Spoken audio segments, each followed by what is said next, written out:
You are welcome to my YouTube channel. रेट 2022 mains की अपन तैयारी कर रहे थे। उसके तहत अपन ने साइंस और इंग्लिश पूरी पढ़ ली है। अपन ने नेक्स्ट टॉपिक इतिहास एवं संस्कृति स्टार्ट कर रखा था, जिसके पहला टॉपिक मैंने करवा लिया है। इसके अंदर दूसरा टॉपिक जो है वो अपन पढ़ेंगे। दूसरे टॉपिक जो है ऐतिहासिक घटनाएं और प्रमुख राजवंश, उसका पार्ट 1 कल आपने पढ़ लिया था। आज पार्ट 2 पढ़ेंगे। मित्रों, इतिहास और संस्कृति इस नाम की आरबीएससी के अंदर 10th के अंदर एक बुक चलती थी, ठीक है ना। उसके अंदर ये श्याम की श्याम इस नाम की बुक थी, और इस बुक के अंदर एक एक चैप्टर जो थे ना, उन चैप्टर के अकॉर्डिंग ही अपने रीट L1 और L2 के अंदर इतिहास और आर्ट एंड कल्चर जो पार्ट हैं उसके अंदर जो है ये सेम सेम टॉपिक डाले हुए हैं, ठीक है। तो इस बुक को मैंने लिया, इस बुक के अकॉर्डिंग ही इसके टॉपिक और अपने सिलेबस में जो टॉपिक है उन टॉपिक को अपन क्रमवार पढ़ेंगे। तो वीडियो के एंड तक ज़रूर बने रहे। और ये वीडियो जो आपके लिए बहुत इंपॉर्टेंट होने वाला है ना। ये वीडियो करके फिर इन वीडियो के जो अपन प्रीवियस क्वेश्चंस करेंगे, आज से प्रत्येक टॉपिक के प्रीवियस क्वेश्चंस करेंगे। तो ये चैनल आपके लिए बहुत इंपॉर्टेंट होने वाला है। प्रत्येक वीडियो के एंड तक बने रहे, लाइक करें, शेयर करें, और आपने अभी तक चैनल को सब्सक्राइब नहीं किया तो प्लीज़ सब्सक्राइब जरूर कर ले।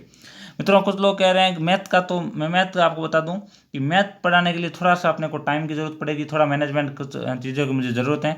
तो मैं ये टॉपिक पूरा होने के बाद मैं 100% जो आपको मैथ्स करवा दूंगा। तो मैथ्स दो टाइप से करा सकते हैं, एक तो खाली बोर्ड पे, ठीक है ना, और दूसरा इसी प्रकार टाइप करके। तो इसी प्रकार से टाइप करके मैथ्स पढ़ाने में काफ़ी टाइम भी लगेगा और इजीली इतनी अच्छी समझ भी नहीं आएगी, और मतलब काफ़ी परेशानियाँ होगी इसमें। उसके बजाय यदि अपन मान लो खाली बोर्ड पे मैथ्स करें तो वो जल्दी भी हो जाएगी और इजीली समझ में आ जाएगी, ठीक है ना। तो मैं कोशिश कर रहा हूँ कि अपन बोर्ड पे करें, ऐसा हो तो ठीक है, नहीं तो फिर अपन इस तरह ला के करेंगे, ठीक है। तो मैथ्स मैं करवा दूंगा, आप थोड़ा धैर्य बनाए रखें। उससे पहले अपनी इतिहास एवं संस्कृति ये टॉपिक करना है, क्योंकि मित्रों मैथ्स जो है ओनली 10 नंबर की आएगी आपको, और ये टॉपिक जो है आपके मैक्सिमम इसको मार्क्स करता है 100+ मार्क्स है। मतलब जो भी ये जनरल साइंस, जीके वगैरह टॉपिक्स हैं सामाजिक विज्ञान के, तो इन टॉपिक्स को आपको गहराई से पढ़ना है, अच्छी तरीके से पढ़ना है, क्योंकि ज़्यादा जो वेटेज है उनको अपने को अच्छी तरीके से पढ़ना है, ठीक है मित्रों। अब एमसीक्यू के अंदर अपन पढ़ ले। मैं कुछ लोग कह रहे हैं भाई एमसीक्यू में वीडियो लाओ तो अच्छा, तो मैं एमसीक्यू में बना के लिया, उसमें कुछ नहीं है, लेकिन एमसीक्यू के अंदर फिर सारी बातें नहीं आएगी। फिर एमसीक्यू के अंदर अपन जो फैक्ट याद आ जाएगी, लेकिन उन चीज़ों से जुड़ेंगे नहीं तो फैक्ट याद करने में अपने को बहुत तकलीफ होगी, ठीक है ना। कहीं ना कहीं याद रहने में अपन को कंफ्यूजन होगा फैक्ट्स के अंदर। तो इसलिए मैं सोच रहा हूँ किताब की तरह सारी चीज़ें आप नोट्स रूप में लेके आए, उनको अपन बड़े इंटरेस्ट के साथ में सुन के पढ़ेंगे, तो कहीं ना कहीं बीच में से फैक्ट्स अपने को इजीली याद रहेंगे। और बीच बीच में मैं आपको फैक्ट्स याद करने के तरीके भी बताऊंगा, इंपॉर्टेंट भी हाईलाइट करता रहूँगा, और कुछ अपन ट्रिक्स भी के साथ में भी फैक्ट याद करेंगे। तो ये वीडियो आपके लिए बहुत इंपॉर्टेंट होने वाला है, प्लीज़ एंड तक जरूर देखें। तो शुरू करते हैं। कल अपने कुंभा के बारे में पढ़ा था, एक दो लाइनें छूट गई थी, वो आज पढ़ लेते हैं।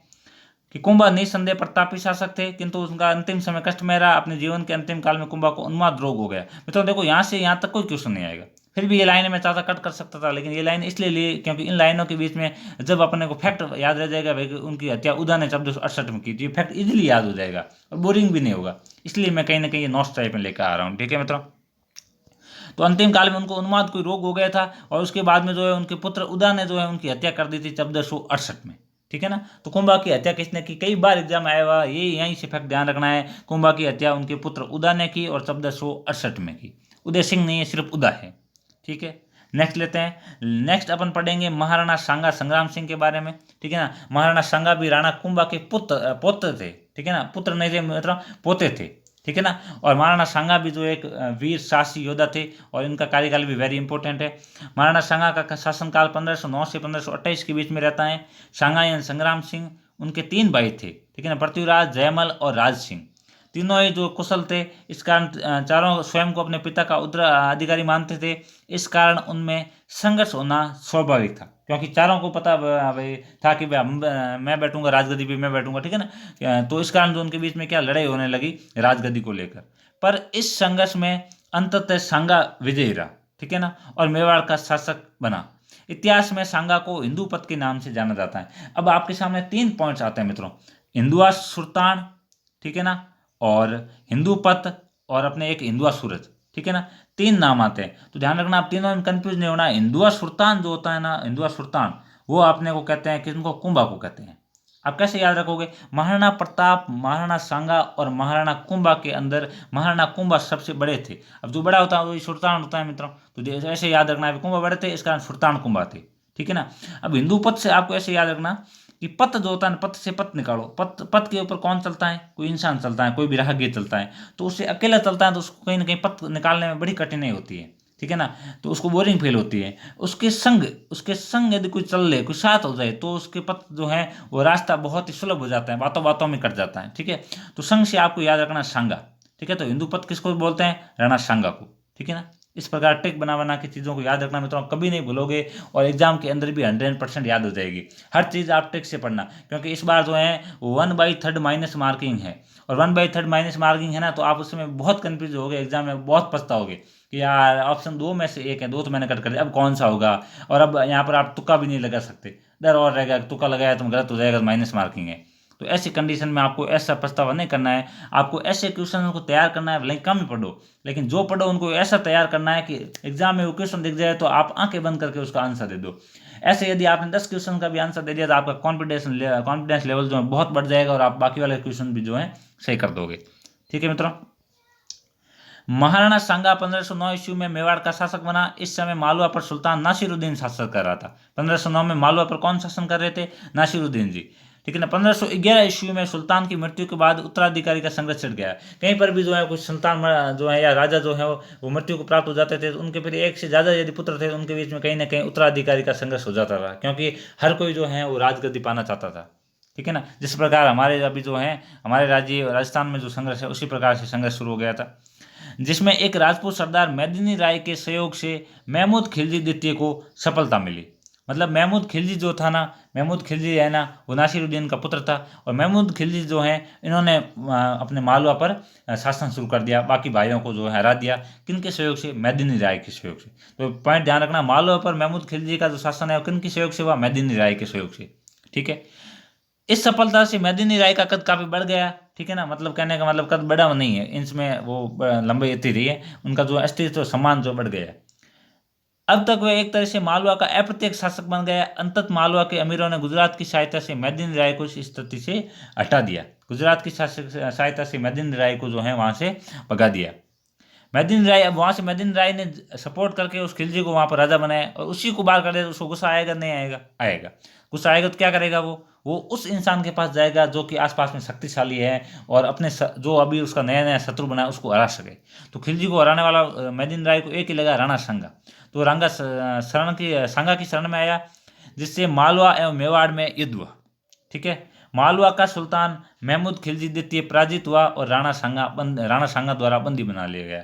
तो ध्यान रखना, महमूद खिलजी और राणा सांगा के बीच में जो है युद्ध होता है। तो मालवा का युद्ध किनके बीच में होता है? महमूद खिलजी और राणा सांगा के बीच में। ठीक है ना। और किसके कारण होता है? मेदिनी राय के कारण होता है। ठीक है मित्रों, अब नेक्स्ट पॉइंट ध्यान रखना, इडर के उत्तराधिकारी का प्रश्न। ठीक है। नागौर पर अपना प्रभाव स्थापित करने का प्रयास व मालवा को सहयोग आदि जैसे मसले जिनको लेकर सांगा व गुजरात के सुल्तान मुजफ्फर के बीच में भी संघर्ष हुआ। तो गुजरात के सुल्तान, आपको क्वेश्चन ऐसा पूछा जा सकता है कि सांगा के साथ में गुजरात के किस शासन के जो है वो संघर्ष किया? तो ध्यान रखना, गुजरात के शासक कौन थे? मुजफ्फर। आपको क्वेश्चन ऐसा पूछा जा सकता है, मालवा के किस शासक से सांगा की लड़ाई हुई? ठीक है ना, तो हो जाएगा मालवा का कौन सा शासक? महमूद खिलजी। ठीक है ना। अब मुजफ्फर से युद्ध करने के कारण क्या थे? इडर जो है गुजरात में, उसके उत्तराधिकारी का प्रश्न, नागौर पर अपना प्रभाव स्थापित करना चाहता था ये मुजफ्फर, और मालवा वगैरह, ये सारे पॉइंट थे, इन कारण दोनों के बीच में युद्ध हुआ। देखो, सांगा कुंभा महाराणा प्रताप ये काफी इंपॉर्टेंट है, यहाँ से 100% क्वेश्चन बनने के चांसेज है, तो इनको आप अच्छी तरीके से पढ़े। संघर्ष हुआ, अंतिम रूप से सफलता किसी पक्ष को नहीं मिली। 1517 में जो है ना, इन दोनों के युद्ध में किसी को सफलता नहीं मिली। अब जो वाले जो युद्ध आ रहे हैं वेरी इंपॉर्टेंट है, और कई बार एग्जाम्स में पूछे गए हैं। 1517 ईस्वी में महाराणा सांगा ने खातौली वर्तमान में कोटा जिले के युद्ध में दिल्ली के सुल्तान इब्राहिम लोदी को परास्त किया। तो इब्राहिम लोदी और सांगा के बीच में युद्ध कब होता है? 1517 में। कहाँ होता है? खातौली, जो कि कोटा में है। ठीक है ना। तो ये आपको पॉइंट से ध्यान रखना है। दूसरा पॉइंट क्या है? इसके बाद राणा की सेना ने बाड़ी धौलपुर के युद्ध में भी इब्राहिम लोदी को परास्त किया। तो इब्राहिम लोदी को पहले किस युद्ध में परास्त किया? खातौली कोटा के। दूसरा, बाड़ी धौलपुर के युद्ध में भी इब्राहिम लोदी को परास्त किया। तो बाड़ी और खातौली दोनों का युद्ध जो है ध्यान रखना 1517 में होता है, और किन के बीच में होता है? राणा सांगा और इब्राहिम लोदी के बीच में ही होता है।